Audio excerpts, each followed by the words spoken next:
Добар ден, почитувани гледачи, втор блок отворено Студио 1. 35 години во дипломатијата е бројка со која што ретко кој во нашата земја може да се пофали, но таков е случајот со Данчо Марковски. Токму тој е денеска гостин во отворено Студио 1, бидејќи промовираше и книга насловена како дипломатски протокол, етикетија и кореспонденција. Господин Марковски, добре дојдовте во отворено Студио 1. Благодарам и на вас, благодарам на поканата и поздрав до вашите гледачи. Предпладнево ја промовиравте вашата нова книга, како што споменавме, дипломатски протокол, етикетија и кореспонденција. На што е заснована?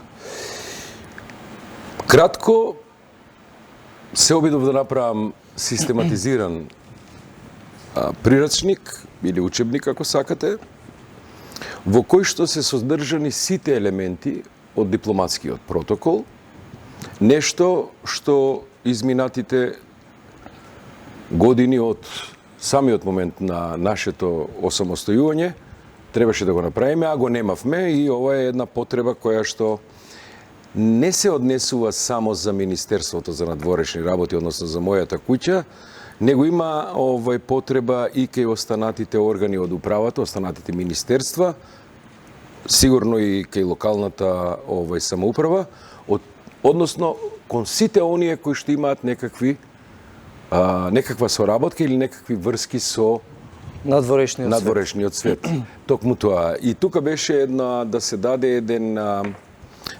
еден концепт каде што поставени се правила кои што секој оној кој што сака или треба да подготви нешто, дали да е службена посета, дали да е државна посета, дали да организира вечера или како да постапи, пример да речеме, кон одредени барања на странски дипломатски представници, ќе го најде тука. Таа е теориско-практичен прирачник. Зошто? Затоа што покри теоријата и има некаде над 60 на примери како се пишуваат ноти, како се пишуваат дипломатски писма, како се обраќа еден министер до друг министер, како се обраќа амбасадор до министер или до свој колега. Се она што на одреден начин е потребно во овој битен сегмент од дипломатијата. И ако ми дозволите, уште би сакал да кажам, задоволството лично е моје, затоа што ова е четврта книга со која што успеав да заокружам еден цел сегмент, а тоа е, значи, првата книга беше Дипломатија, организација и практика, кај што беа дадени основите на дипломатијата. Втората беше Конзуларна служба, каде што се прикажани сите оние потреби кои што еден конзуларец или македонски дипломат мора да ги знае кога е надвор, за да може да им помогне на нашите македонски граѓани. Третата беше современи дипломатски методи и нивната примена во македонската дипломатија. Овде стана збор, значи, за паблик дипломација или јавна дипломатија, за културна дипломатија, за економска дипломатија и дигитална или виртуелна дипломатија, односно, значи, зборуваме за 4 модели или методи на современата дипломатија во 21. век. Протоколот е нешто со што се заокружи, да така кажам, тој цел сегмент, и тука успеав да помогнам на младите или да понудам на младите дипломати, значи да можат да ги осознајат дипломатската методика и дипломатската техника.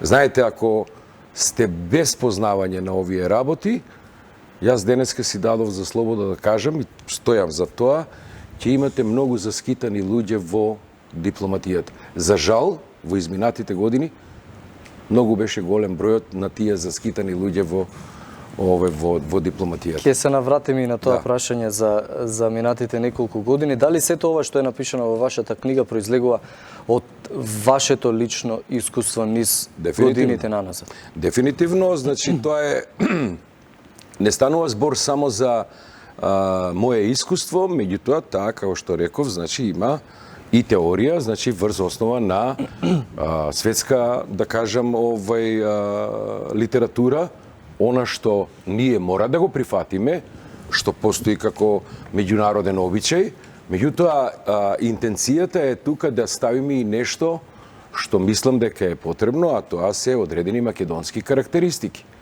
Книгата отвора и едно многу интересно прашање. Дали Република Северна Македонија ќе остане со дипломатски протокол, лоциран во Министерството за надворешни работи како досега, и со одредени клонови кај кабинетот на председателот на државата, во кабинетот на председателот на владата и нормално председателот на собранието, или па ќе отидеме на формирање на еден државен протокол кој што на едно место тоа ќе го прави. Што е подобро според вас? Знаете што, кога јас би се прашувал и би одлучувал, ја сепак би останал на дипломатски протокол во рамките на Министерството за надворешни работи. Зошто?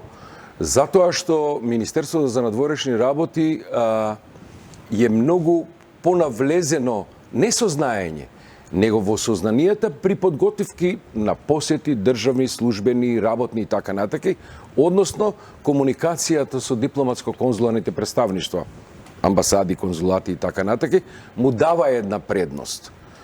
Тоа е едно, и второ, моќта да абсорбира Министерството за надворешни работи, бидејќи тој треба да има дипломатска академија или, да речеме, школа за дипломати, каде што постојано ќе се врши одредена обука. Тоа е жива материја, знаете. Таа мора да се обновува, знаењето мора да се пренесува. Поентата е да може, и се надевам дека ќе успее, дека барем дока некаде ќе успее да пробие, бидејќи протоколот е една можеби уштиркана работа, меѓутоа не. Тоа се правила каде што вие мора да се однесувате на начин кон соговорникот, односно кон представникот на другата држава. Полни сме со примери каде што мислиме дека македонското гостопримство е многу познато и почињаме да си даваме за слобода работи кои што може би некој западноевропеец му се чудни. Така да малце делува и смешно, знаете, после 5 минути вие да му се обратите на ти, да почнете да го загрнувате, да давате малце послободни оценки и така натака, да нападнете одма, знаете што, владата не работи така натака. Значи, сето тоа е еден комплексен однос пред се на културен начин на водење на разговор. Има ли скоро такви примери за непочитување на овие протоколи, односно поставени стандарди? Знаете како ќе не бегам од прашањето, него сакам да кажам нешто. Често пати кога се случуваат, ако немате остро око или ако го гледаме ние кои што сме пострани кадри во министерството, тоа ќе го приметиме. Не сум сигурен дека луѓето, обичниот народ, ќе може тоа така да го согледа. Меѓутоа факт е дека има такви. Јас ќе тргнам со еден најобичен пример. Прошетајте низ улиците во Скопје или по градовите. Вие ќе најдете на многу места државно знаме поставено и сега не знаете дали е од некаде 1300 година, бидејќи толку е исчабавено, толку е испокинато, тоа е ни бојата не може да бъде. Тоа дали може да најдете и кај некои амбасади.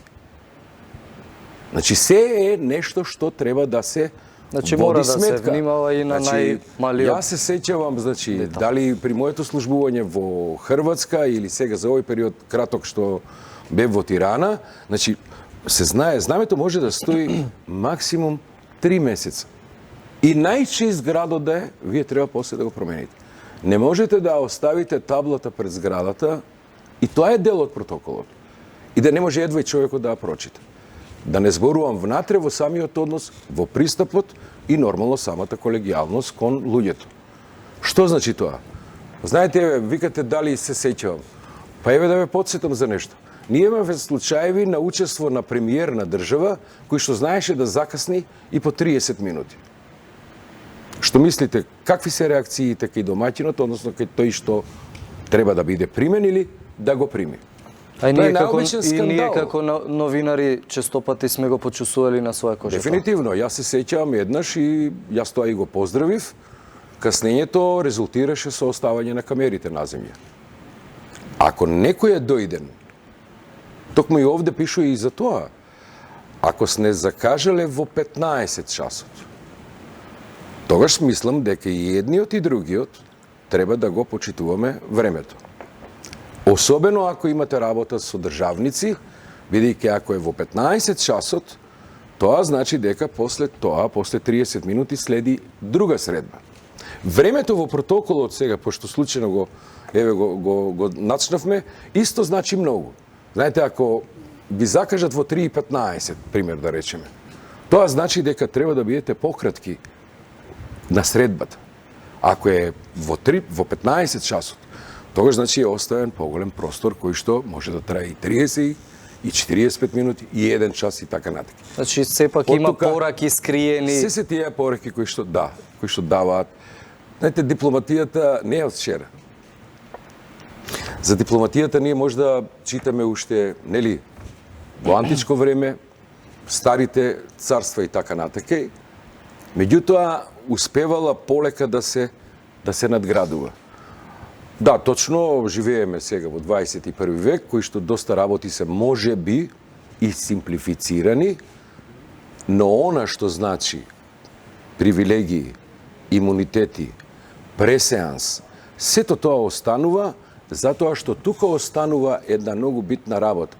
Таа е вградена и во Обединените нации, во нивната конвенција, значи за протокол, каде што се става баш тоа дека сите тие привилегии или имунитети се дадени не за некој да лудува, него за да може да изврши својата работа, а второ, придржувањето кон пресеансот и малите и големите држави да ги прави на одреден начин еднакви. Така е.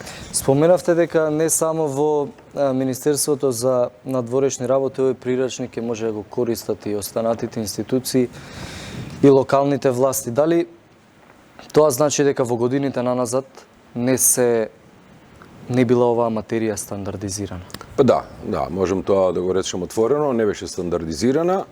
Се користеа одредени прирачници, пренесување на некакво искуство од некој постар, не превземале нешто, може би, од Белград или некоја странска литература, реков дека пошироко значење има затоа што и военото аташе треба да биде запознаено со дипломатскиот протокол. И представникот на Агенцијата за разузнавање, кој што исто се движи во дипломатскиот кор, и тој треба да го има тоа познавање. Не заради да работи, да биде покриен со нешто. Едноставно, етиката, начинот на настап и на дејствување го бара тоа. И сликата која што ќе остави за институцијата и за државата. Овде имаме и етикеција, имаме и кореспонденција. На овие два посебно обрати внимание, ке етикецијата е да знаете прво како да се однесувате на масата. Да не правите збрка со приборот за јадење. Да знаете кој од каде стои. Ако сте домаќин, да не земете вие главен збор и цела вечер вие да зборувате. Вие како домаќин мора да водите внимание секој од гостите да се чувствува пријатно. Пример да речеме. Да не користите зборови кои што некого може би ќе го навредат. Не можете да организирате вечера, а да претходно не обратите внимание кој ќе ги повикате. Многу е непријатно сега ако вие денеска организирате вечера и едно до друго или дали воопшто е потребно ставите израелец и палестинец на вечера. Сега што сакате да предизвикате инцидент? Еден до друг. Имено. Или на иста маса. Имено. Значи тоа се работи кои што се. Меѓутоа кај кореспонденцијата јас се обидов, значи како што реков да имаме дипломатска кореспонденција. Меѓутоа имам опфатено и оперативната кореспонденција, тоа подразбира начинот на пишување на телеграми, на анализи, на информации. Кога отсуствува школа, кога отсуствува некакво темелно образование на дипломатите, особено па на оние кои што на одреден начин партиски или вака или онака влегуваат, а не го поминале тоа, тогаш е голем проблем. И при самиот производ, а производот како вие што сте новинар и барате вест, тоа е кај дипломатот телеграмата. Многу е непријатно ако не знаете да ја напишете. Односно, честопати, како што има примери, значи пишувачот или авторот на телеграмата ќе напише, значи, повеќе од, можеби, страна, што тој рекол или што тој му кажал на соговорникот. Оставајќи неколку реда, сиромашни, каков одговор добил. Таа телеграма за вас не е употреблива. И вие сега го водите овој разговор, ве гледа сигурно главниот уредник или оној кој што може после да ви рече вие не го прашавте за воа или пропуштивме тоа. Тоа е исто и кај телеграмите кои што значи треба да додат. Мене ми е битен ставот на соговорникот, мене ми е битен ставот на пример да речеме на германската амбасадорка. Што таа мисли, што таа оценува дека би било интересно да ние уште нешто направиме или какви се незините ставови по врска со добивањето на датум за почеток на преговори. Значи, јас може да се задржам само на 2 реченици, 3. Значи, ја можам само да опишам дека сум побарал средба и која била тема. Она другото е сето значајно за аналитиката. Сигурно, одговорот е тој. Како ќе може министерот мој да добие порелевантни податоци, да формира мислење? Да формира мислење, тоа да го има. Неколку месеци бевте ВД амбасадор на Република Северна Македонија, сега во Република Албанија. Така е. Тука сте, чинам, месец-два. Знаеме каква е ситуацијата таму. Вие имавте можност директно да согледате што се случуваше. Постои ли опасност евентуално разгорување на страстите во Албанија, да има некаков негативен резултат врз регионот, особено врз Македонија? Да, јас бев присутен таму и за тој краток период имав прилика да запознавам поголем број од естаблишментот. Прво и основно нешто што сакам да нагласам е односите меѓу двете земји, меѓу Република Северна Македонија и Република Албанија, мислам дека се ставени во едно повисоко равниште и имаме стварно мощни, интензивни односи. Значи, ние имавме и премиерска посета, ние имавме посета од председателот на Собранието, да не заборавиме односот на Албанија која што беше фактички втора, односно трета која што значи го ратификуваше протоколот за наше зачленување во НАТО. Она што сакам да го кажам е следното. Ние сакаме и заедно да одиме. Сигурно е подобро за релаксирање и на самиот регион. Она што сигурно не можеме како Република Северна Македонија да влијаеме, сепак при донесувањето на одлуките, кои што ќе дојдат повторно на ред, можно е да се дојде до некакво одвојување. Впрочем, и компенхашките критериуми и односот кој што не водел или кон кој што ние сме тежнееле, бил тој мерит систем, односно оценување така на секој посебно. Тоа не значи дека ние треба да ги заборавиме нашите пријатели, ама има и една работа што е многу битна. Нашето чекање во чекалницата ќе да е многу поголемо. Така да не само што сме уморени. Рекордери сме на тоа поле, извинете што ќе прекинам. Рекордери сме на полето на чекањето. Сакав да речам. Тоа е однос кој што не става во ситуација бидејќи она што требаше да го испорачаме. Ние го испорачавме. Колку болен процес и каков, тоа го знаеме ние сите. Второ што е многу значајно, а ќе се навратам и за Албанија, ние не бараме членство. Ние сега бараме почеток на преговори. А процесот колкав, тој исто ќе зависи од нас. Дали ќе биде 5, дали ќе биде 6, дали ќе биде 7, тоа зависи од текот на реформите. Така е, и од нашите перформанси. Што се однесува до Албанија, јас морам да кажам дека мислам дека и они се потрудија доста од прашањата да ги завршат, да се подсетиме само на ветингот, кој што го правеа темелно, колку и какви се сега проблемите внатре, тоа пред се зависи од дали ќе главните партии, опозицијата или од позицијата, ќе смогнат сили да седнат. Мора да се преговара, мора да се договараат. За сега, за жал, тоа го нема. За сега, за жал, тоа го нема. Не би навлегувал дали е правилно и исправно враќањето на пратеничките мандати или така натака, и меѓутоа јас можам да кажам дека албанската влада се трудеше што е можно повеќе да направи. Колкави се натрупаните проблеми околу криминалот, околу други работи кои што треба да ги прават, е нешто што сигурно ќе остане да си го решаваат тие.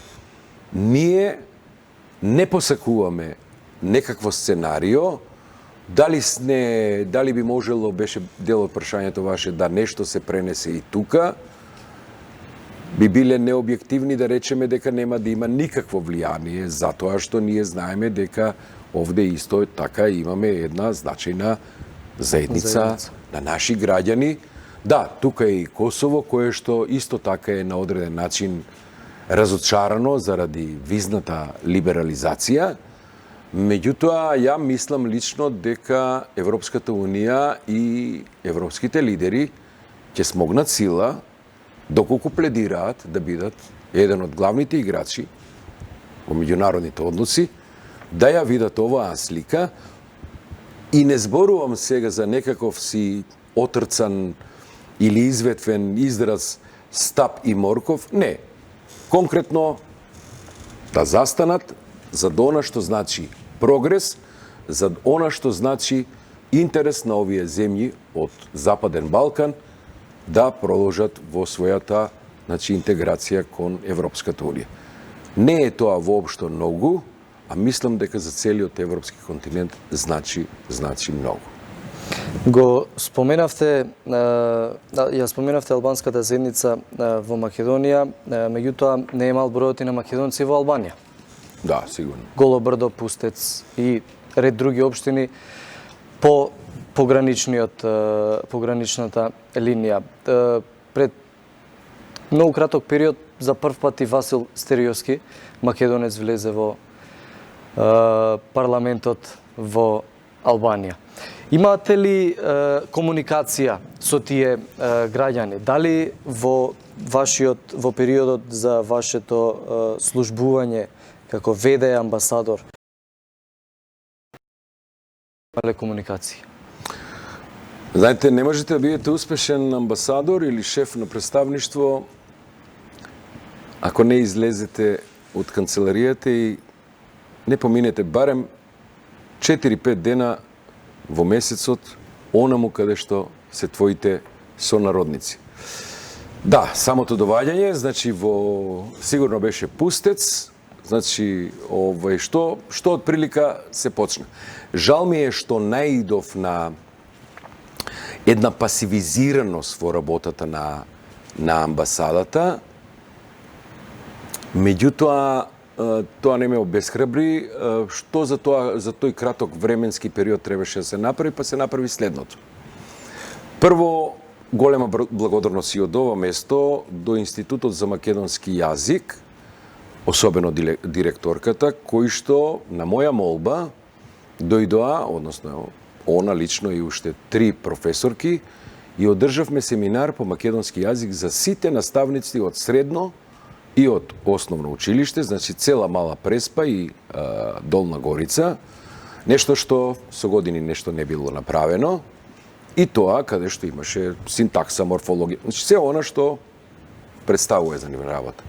Втората задача што требаше да се направи и се реализира, тоа е подпишувањето на меморандум за соработка помеѓу Битолскиот универзитет и универзитетот во Корча за отварање на така наречени, да речем, 3-месечни или 6-месечни Размена лекторати, значи каде што имаме потреба, бидејќи вие наброевте неколку места. Меѓутоа македонците во Албанија се буквално во Тирана, значи да не ја забораваме Тирана, и на многу други места значајни сигурно по своето делување, организирани во политичка партија. И нешто што јас наидов таму и што мислам дека е многу интересно е да овој дел кај што има потреба, значи, од изучување на македонскиот јазик, да се поттикне на нормално, на образовен начин и степен кој што е неопходен. Јас морам да продолжам, односно ние мора да продолжиме и во Голобрдо, и во Гора, и во Тирана, бидејќи со донесувањето на законот за малцинства, Република Албанија направи само еден чекор. Ние треба да охрабриме, а верувам, бидејќи пријателски се односите, дека и ќе ни дозволи, значи, изучувањето на македонскиот јазик да помине и во другите места. Значи, не само да биде пустец, односно пределот, значи, на Мала Преспа, туку и во северните делови. Така е, и ние мораме тоа на одреден начин. Мислам дека ќе мора да го зајакнеме и лекторатот кој што постои по македонски јазик на филолошкиот факултет во Тирана. Меѓутоа, за тоа ќе мора малце да изготвам или да изготвиме од Министерството една малце поиздржана програма каде што ќе застане и Министерството за образование и високошколските институции, да не биде само отворено 3 месеца, па после го нема. Работа има доста. Мене ми беше многу мило и многу е добро што во тој период успеав да бидам дел од неколкумина, каде што формиравме македонски бизнис клуб. Беше многу поздравен и многу предизвика интереси кај останатите колеги амбасадори. Значи, во него да учествуваат сите компании македонски кои што на одреден начин имаат соработка, дали имаат представништво, канцеларија или повремено доаѓаат во Тирана, и тоа има една голема тежина затоа што ќе можеме сега не само заеднички настапуваме, него да овозможуваме се она што ни е од интерес, пред се трговски, економски нормално, да можеме на еден поорганизиран начин да го правиме, бидејќи јас им предлагав и мислам дека тоа ќе го реализираме, значи организирање на какви средби, али пред се работен појадок со директорот на Царина, со директорот на Стопанската комора, каде што најнепосредно, на неформален начин, тука и амбасадорот, ќе можеме да расчистуваме одредени прашања кои што наидуваат нашите стопанственици, дали при влез во Албанија на самата граница, дали некој бара нешто што е надвор од службата и така натака. Зошто ова? Затоа што моето лично мислење е дека ние имаме можност сериозно да настапиме, да не речам да ја нападнеме Албанија од трговски аспект, сакам да кажам, бидејќи нашиот потенцијал го гледам колкав е. Јас лично како човек и како дипломата не можам да бидам задоволен со 145 милиона трговска размена. Тоа е за мене многу слабо. Господин Марковски, времето толку ни дозволува. Имав уште неколку прашања, меѓутоа ќе ги оставиме за некоја наредна прилика. Се надевам дека книгата, односно прирачникот, ќе го искористат нашите централни, но и локални власти за тоа како треба да се почитуваат овие поставени стандарди во дипломатијата. Така е. Благодарим уште. Благодарам и на вас. Почитувани гледачи, тука е крајот на овој втор блок од Отворено Студио 1. Останете со програмата на 1 ТВ, следуваат вестите со колегата Александар Петрески.